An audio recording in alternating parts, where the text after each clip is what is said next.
Yan mga boss, ito yung pyesa sa may monoshock ng yung mga DT125. So ito yan, yan.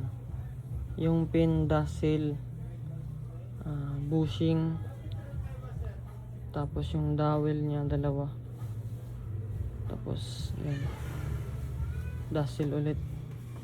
Yan, ito yan mga boss, ito yung pinaka bushing niyan.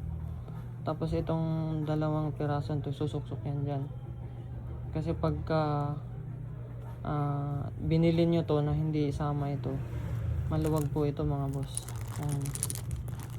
Sobrang luwag niyan. Sasama nyo to, yan yung pinaka boss solid ang tawag nito eh, para siyang dowel. Pag isinuksok yan, yan 0-0 na siya. Okay, tapos pagka nailagay nyo na yan, tsaka naman ilagay yung dusel dito sa gilid.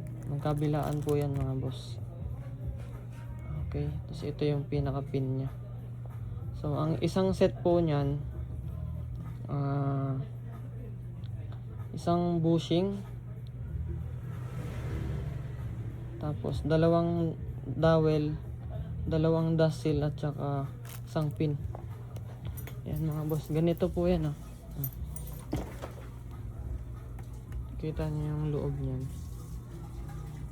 Meron siyang ano, diba?